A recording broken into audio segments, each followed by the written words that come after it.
शास्त्रेषु यत् प्रोक्तम यस्य रोगस्य भेषजम तस्य रोगस्य शांत्यर्थम तेन तेनैव होमयेत्। कि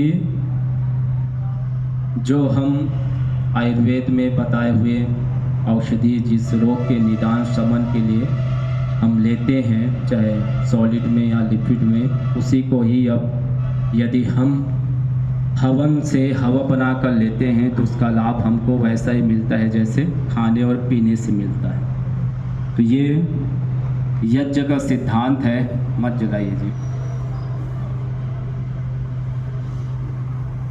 तो ये यज्ञ का सिद्धांत है कि जो औषधि जैसे गिलोय है, त्रिदोष शामक बता है, ज्वर के लिए इम्यूनिटी बूस्टर, तो उसी गिलोय को यदि हम समिधा के रूप में या सामग्री के रूप में इस अग्नि में आहूत करते हैं, धुआं बनाते हैं और उसमें बैठकर यदि हम श्वास प्रश्वास इन्हेल करते हैं तो वैसा ही लाभ मिलता है जैसे खाने और पीने से मिलता है। तो उसी सिद्धांत के आधार पर ये यज्ञ कार्य करता है और इससे अनेक बीमारियों को, क्योंकि एक बहुत बड़ी ये पैथी है, सिद्धांत है कि किसी भी जो चीज़ जितना सूक्ष्म होता है उतना ही पावरफुल होता है।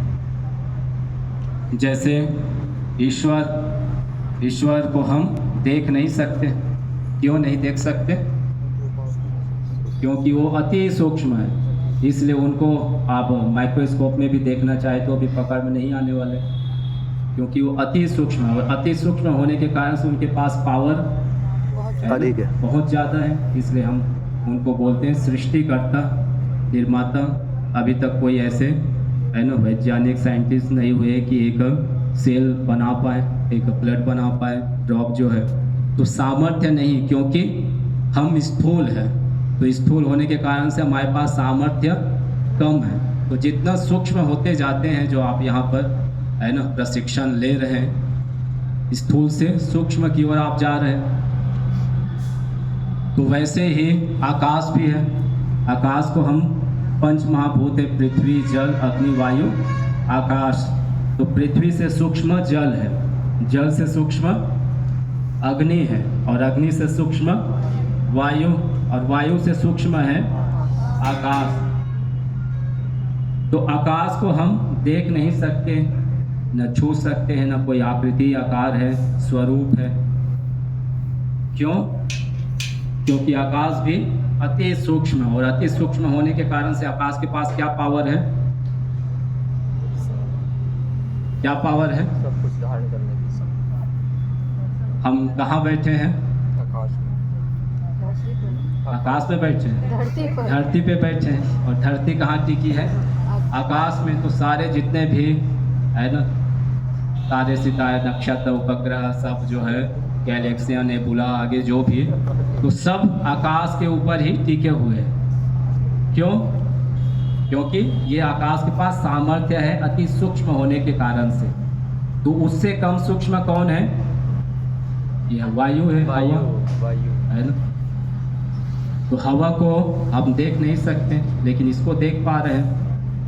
क्यों? क्योंकि ये थोड़ी सी, क्योंकि इसमें बहुत सारे पार्टिकल हैं, या आपने जो सामग्री घी इत्यादि डाले, तो कुछ जो है एरोसोल के रूप में, एरोमेटिक ऑयल के रूप में ये सब उड़ रहे हैं।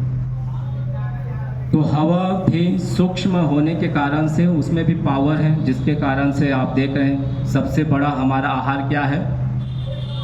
वायु है। 24 घंटा ले रहे हैं, सोते बैठते उठते जाके सारे कार्यों को करते हुए।